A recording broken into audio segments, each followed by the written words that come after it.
Olá, bem-vindos ao segundo episódio do nosso podcast. Eu sou Fernando Carneiro, vereador pelo PSOL em Belém, e hoje a gente conversa sobre a situação da população LGBTI na atual conjuntura, aproveitando que junho é um mês do orgulho LGBTI. Mas antes de dar início à nossa conversa, eu queria pedir para você que está acompanhando pela sua plataforma favorita, que nos siga. Quem acompanha pelo YouTube, se inscreva no nosso canal e ative o sininho. Quem acompanha pelo Facebook, curta a nossa página para que você possa acompanhar os nossos próximos episódios.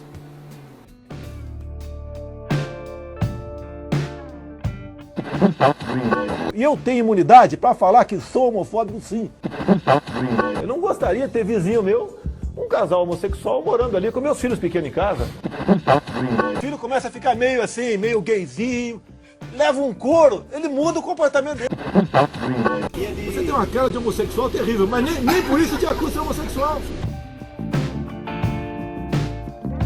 Hoje a gente vai conversar com Marcos Melo, que é um ativista LGBTI, jornalista e integrante do Olivia, que é uma ONG que trata sobre a questão da livre orientação sexual.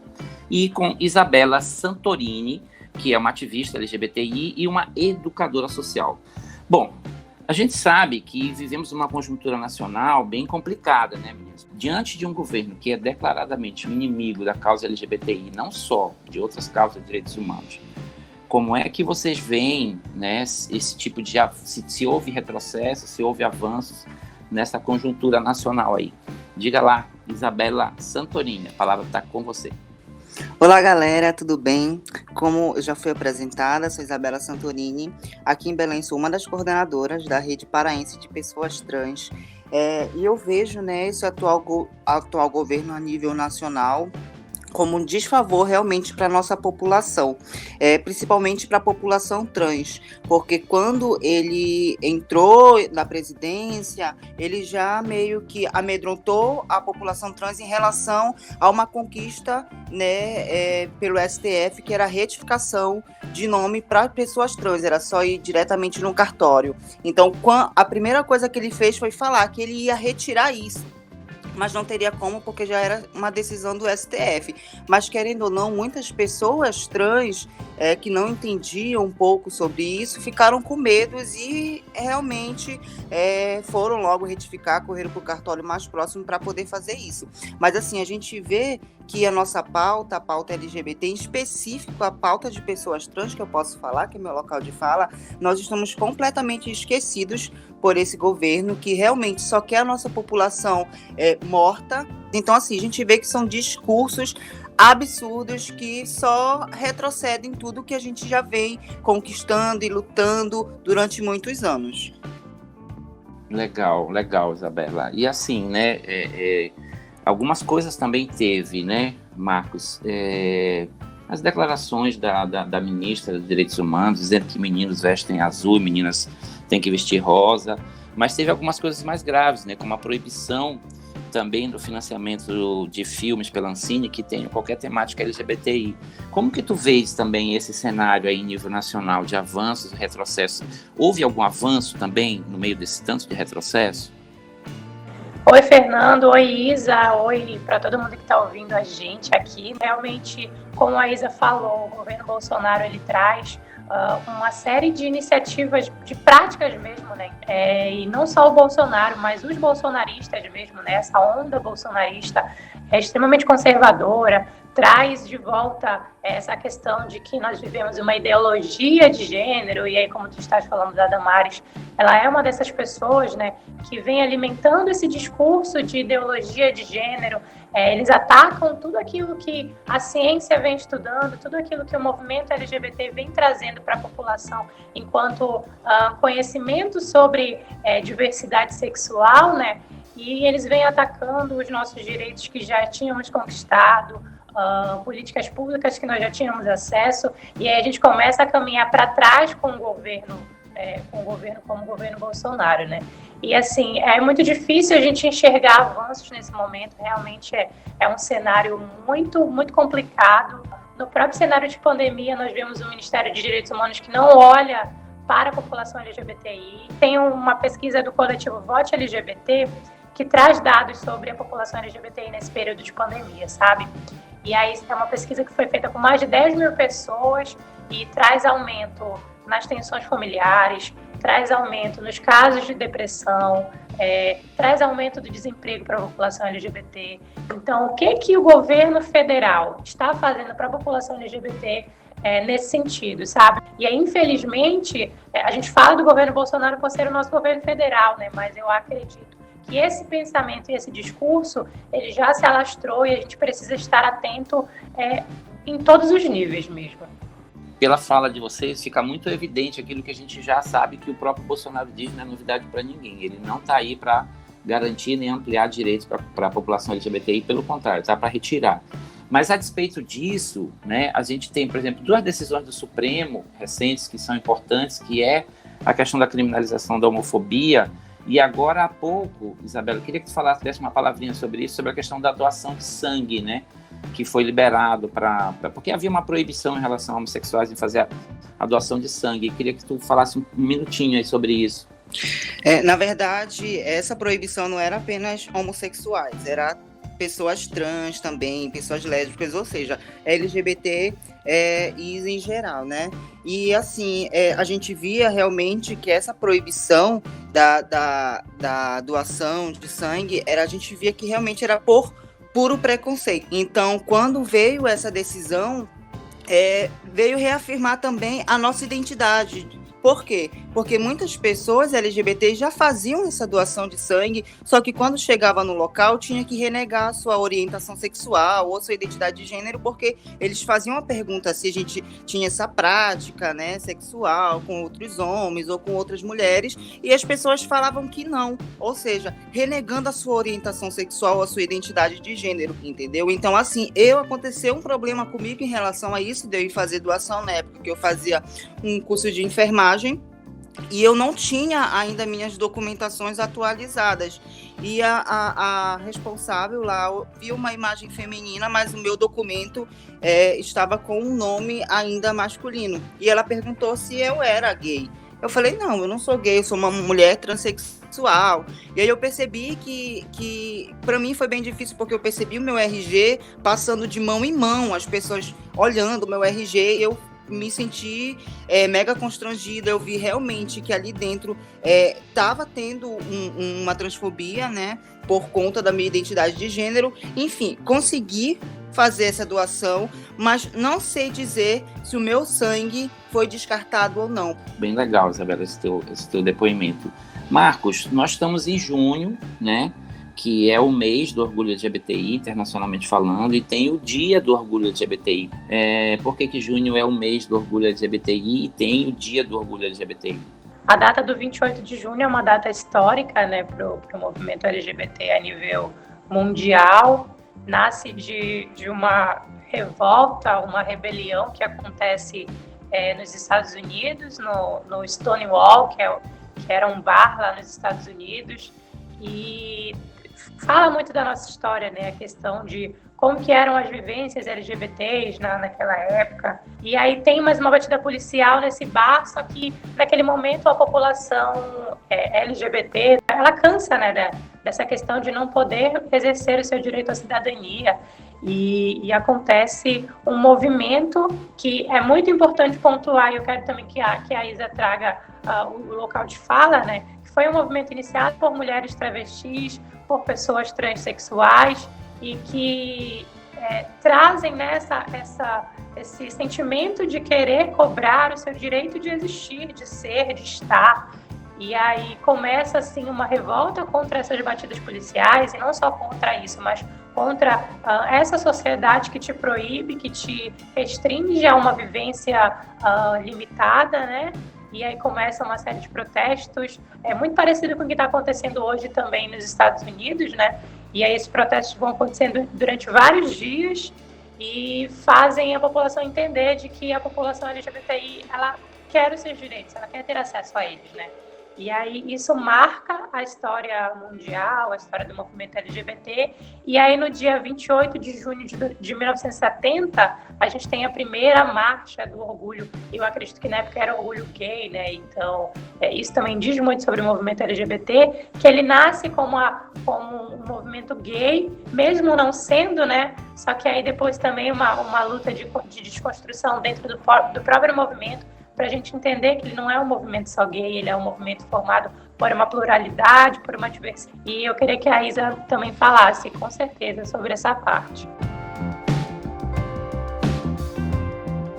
A revolta, né, de Stonewall vai fazer 51 anos e a gente sabe, né, em relação a tudo que aconteceu, até dessa truculência policial, que na verdade é muito atual também, a gente vê principalmente nas manifestações, essas truculências, e a gente não pode esquecer, não pode deixar apagada a história da Marsha P. Johnson e da Sylvia Rivera, que foram duas mulheres travestis e transexuais que estiveram à frente de tudo isso. Elas já tinham um histórico de trabalho, de militância pelos direitos humanos, como acontece hoje em dia, de muitas mulheres travestis e transexuais tomarem a frente, irem à luta. Então a gente não pode esquecer disso. E dando exemplo também, que muitas pessoas podem assistir, eu acho super importante que toca nesse assunto, é uma série chamada Poser, que lá mostra também essas situações e mostra como travestis eram tratadas naquela época, né? Nessa série a gente vê escancaradamente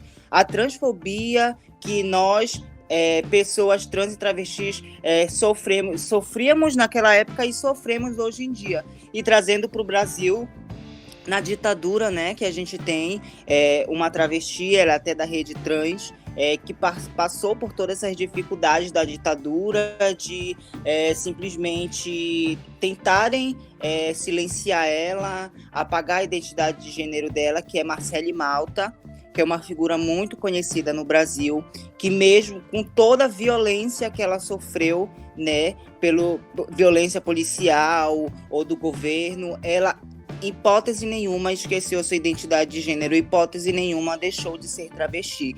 E hoje, para mim, Marcele Malta, Tatiane Araújo, entre outras, são referência nacional para que o movimento possa cada vez mais andar, né? Principalmente o movimento de travestis e transexuais, que a gente vê que por muitos somos silenciadas. Bom, nós sabemos, então, que essas conquistas, essas vitórias, elas não vêm de mão beijada, né? Elas vêm com muita luta, muita resistência da comunidade, da população LGBTI, e acho que é legal a gente entender isso, né? Essas conquistas que foram feitas agora recentemente no Supremo Tribunal Federal, ou mesmo no conjunto da sociedade, elas não se dão com o apoio do governo federal, né? Elas se dão contra o governo federal. Eu acho que é importante isso, quer dizer, mesmo quando a gente tem um governo que é contra, esse governo não pode tudo, né? Eu tenho sempre feito questão de dizer que esse governo não é invencível, né? Ele representa hoje uma minoria da população brasileira e a gente tem condições de derrotá-lo, né?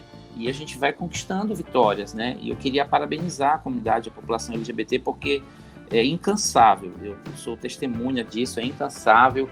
E eu sempre digo isso, falei para a Cime, que a gente fez uma conversa também, falei com o Celso Flecha, uma conversa que a gente teve. Para mim, a luta LGBTI, ela melhora o mundo e ela muda o mundo, né? Porque a gente não é que a gente tem que respeitar só ser tolerante ou respeitar, a gente tem que celebrar a diferença. É isso que nos faz enriquecer como seres humanos, né? E acho que a comunidade LGBT dá uma demonstração clara disso. Gente, vamos indo para o final. Eu queria só falar assim que meu local de fala não é um local de fala LGBT, mas é um local de escuta e um local de parceria, né? Na qualidade de vereador, na condição de vereador que eu estou agora, a gente tem tentado dar vez e voz para a comunidade lá dentro da Câmara. Eu já falei isso várias vezes. A gente tem feito homenagens a pessoas que são representativas da comunidade LGBTI no município, né? A gente já levou, por exemplo, a Sala de Montserrat toda montada lá para uma sessão solene na Câmara. Foi um frisson geral, mas eu acho que tem que ser isso mesmo. Eu estou ali para chacoalhar esse espaço. A gente conseguiu aprovar algumas coisas, mas é sempre muito difícil. Mas, por exemplo, eu tenho muita honra de ter sido a pessoa que conseguiu aprovar o nome social para travestis e transexuais na Câmara, de inserir todas as datas do movimento LGBT no calendário oficial da prefeitura e de ter aprovado um projeto contra o bullying nas escolas. Mas, assim, tem coisas que a gente encontra dificuldades, né? Por exemplo, tem um projeto que a Isabela sabe disso, é Mais Trans, o Marcos também, né? Mais Trans, menos ISS, que é para estimular justamente a contratação por empresas privadas de pessoas transexuais e as travestis. Por quê? Porque é um segmento muito estigmatizado ainda, né? E essas empresas, então, teriam uma redução do seu ISS, que é um imposto municipal. Então, seria como se fosse uma contrapartida para estimular isso. Mas a conjuntura local também tem seus percalços. Como vocês veem essa questão da conjuntura local, assim, se a gente teve avanços, retrocessos, o que precisa ser feito? Então, como eu disse, né, na outra fala, eu acho que esse discurso do conservadorismo, porque eu acho que é isso, né, não, é muito mais que a figura do Bolsonaro, mas é todo esse discurso que vem junto com ele. Eu acho que isso chegou muito longe, infelizmente. E a gente ainda vê retratos disso aqui na Câmara também. E sobre o que tu falaste, eu acho que me toca muito também falar do movimento LGBT, porque realmente quando a gente fala de movimento LGBT, a gente fala de uma população que luta por direitos humanos. E os direitos humanos, eles são transversais, né? Eles ultrapassam toda a nossa existência, todas as nossas ações. E a gente não luta por direitos nossos, a gente luta por respeito aos direitos, né? Mas falando a nível municipal, como eu falei, eu sinto muita falta de uma atuação da prefeitura mesmo, a gente não consegue enxergar, e é o que eu sempre falo. Quando a gente fala, não é que não aconteça, é que a gente precisa enxergar de maneira concreta o que acontece. Porque se acontece, a gente precisa entender, né? É preciso saber o que acontece, é preciso ter prestação de contas do que acontece. Então, hoje nós temos uma coordenadoria de diversidade sexual do município, mas o que essa coordenadoria fez nesse contexto de pandemia? Eu venho acompanhado as tuas falas em relação à ausência da prefeitura, da Câmara Municipal de Belém, de debater a pandemia, de debater esse cenário novo em que a gente se encontra. Então, se a própria Câmara já tem dificuldade de fazer isso, imagina a coordenadoria de diversidade sexual, sabe? Foi feita alguma cartilha? Existe algum acompanhamento desses casos? Existe alguma maneira de conversar com essas pessoas, sabe? Será que o auxílio emergencial chegou para as pessoas LGBTI de Belém? Eu produzo conteúdo na internet para que as pessoas estejam cada vez mais cientes do que acontece e dos seus direitos. A Isa tem uma produção de conteúdo incrível na internet, falando da vivência dela enquanto mulher trans, falando com pessoas trans. Então, a internet também é esse canal para que a gente traga informação para as pessoas, como esse podcast, por exemplo, né, que elas estejam cientes e também cobrem, também entrem na luta junto com a gente, para que a gente realmente faça a mudança nessa estrutura do Brasil, né? Tem uma expressão que a gente usa, que é a questão do sistema com cis de cisgênero, né? E então é realmente mudar esse sistema para que ele deixe de ser cis e ele se transforme. Muito obrigada pelo espaço mais uma vez e que a gente possa dialogar o ano inteiro, né? Não só em junho, porque a população LGBTI está aqui sempre. Mês de junho é um mês especial, mas a gente segue na luta o ano inteiro. Bem legal isso, né? O sistema, o conceito precisa ser transformado, bem legal. E eu queria só fazer um comentáriozinho, Marcos, porque eu lembro que teve na época da votação dessa coordenadoria, eu apresentei uma emenda solicitando que tivesse autonomia financeira, né, que a coordenadoria tivesse recursos para poder trabalhar, porque não adianta você criar uma estrutura dentro do governo se essa estrutura fica amarrada, ela não tem autonomia financeira para lá, para fazer nenhuma dessas campanhas que tu estás falando, mas infelizmente a emenda foi derrotada. Isa, o que tu dizes assim em relação a isso, a essa questão mais local aqui? Eu acredito assim, que além de tudo isso, nós devemos fazer a nossa parte também, e nós estamos em ano de eleição, fazer a nossa parte em votar em pessoas que realmente tenham compromisso com a nossa população, porque se muitas demandas LGBTs não passam na Câmara dos Vereadores, é porque lá dentro existem pessoas que não são comprometidas com a nossa causa. E puxando para esse assunto da coordenadoria, né, municipal LGBT, eu, enquanto militante aqui do estado do Pará, até hoje eu não consegui entender para onde essa coordenadoria vai. Já aconteceu de uma situação, né, aqui no nosso bairro. Para quem não sabe, eu moro na periferia de Belém, no bairro do Guamá, e estava tendo uma ação policial, né, aqui do estado, e nessa ação eu estava saindo do trabalho, o meu namorado foi me buscar na parada e simplesmente nos agrediram o meu namorado, me agrediram, jogaram a gente no camburão da polícia. E aí eu tentei entrar em contato com essa coordenadoria, porque até hoje eu não sei quem realmente é responsável, quem está à frente, né? E eu consegui falar com uma dessas pessoas que estavam na coordenadoria dentro e falaram assim, a gente não pode fazer nada, porque a gente não mora perto da tua casa, não tem como ir aí.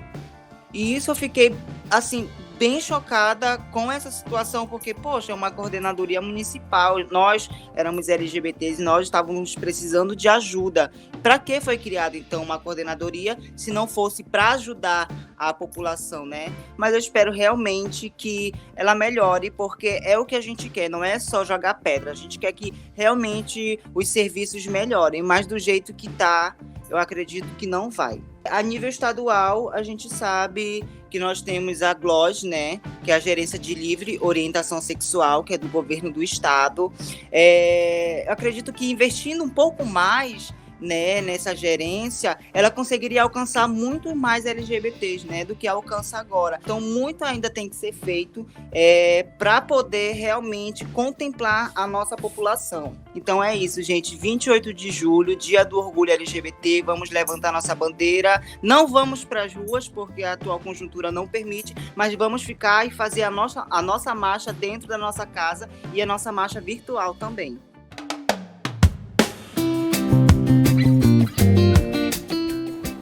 Bem legal esse debate, né? Olha, obrigado por ter acompanhado até aqui o nosso podcast. Se você tiver alguma sugestão de tema para ser debatido ou aprofundado, manda pra gente pelas nossas redes sociais, tá bom? Um grande abraço, se puder, fique em casa e sigamos na luta.